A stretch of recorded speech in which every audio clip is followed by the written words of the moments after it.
Hello बच्चों, कैसे हो आप। आज हम शिक्षा निदेशालय की तरफ से दी जाने वाली कक्षा 6 से 8 जेनरिक विषय की वर्कशीट हल करेंगे। कार्यपत्रक संख्या GS5 जो कि 21 अगस्त 2021 की है।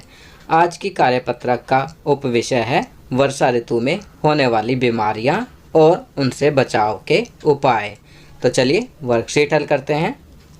वर्षा ऋतु बीमारियां फैलने के लिए सबसे अनुकूल समय होता है, क्योंकि इस समय में वर्षा का पानी इकट्ठा हो जाता है और नमी फैल जाती है, जिससे बहुत सी बीमारियां फैल जाती हैं। इनमें से कुछ बीमारियां निम्न प्रकार हैं। पहली, डेंगू। डेंगू बुखार मच्छरों के काटने से फैलता है। इसके बचाव के लिए पूरे कपड़े पहनकर ही बाहर निकलना चाहिए। यह मच्छर साफ पानी में पनपता है।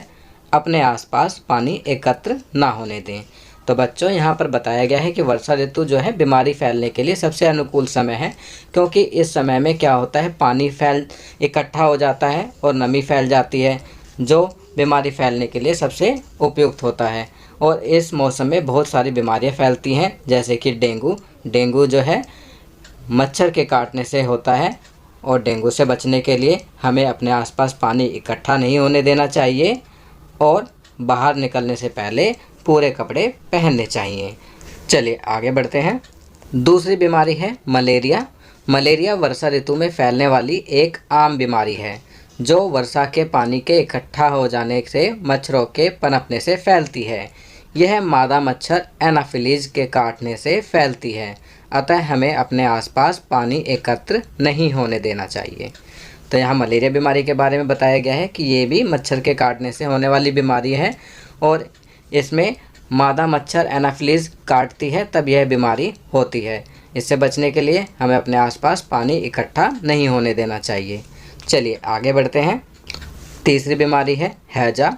बरसात के दिनों में बासी भोजन व दूषित पानी पीने से हैजा बीमारी हो जाती है, जिससे पेट में ऐंठन व दस्त हो जाते हैं।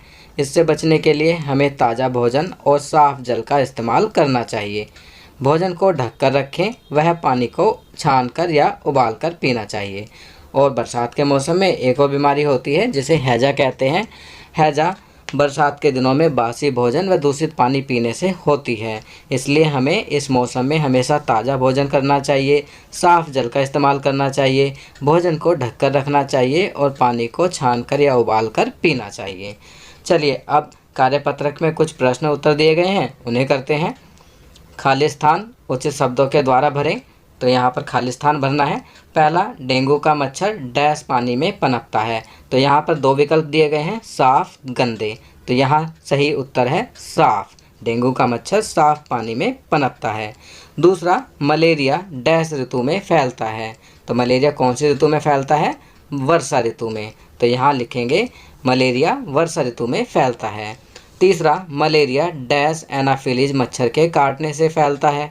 तो यहाँ लिखेंगे मादा। मलेरिया मादा एनाफिलीज मच्छर के काटने से फैलता है।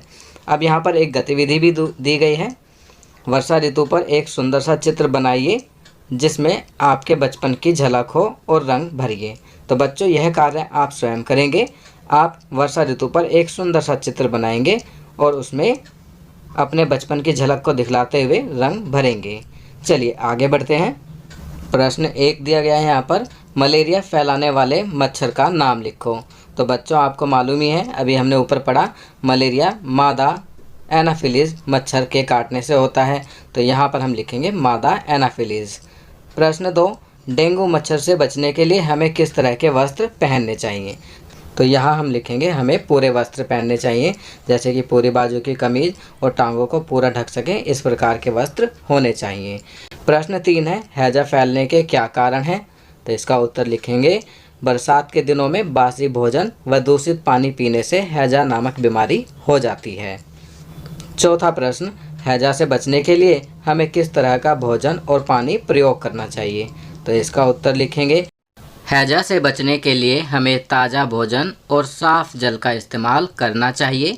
भोजन को ढककर रखें व पानी को छानकर या उबालकर पीना चाहिए। तो बच्चों, ये वर्कशीट यहाँ कंप्लीट होती है। अगर ये वीडियो आपको अच्छी लगी तो इसे लाइक एंड शेयर ज़रूर करें।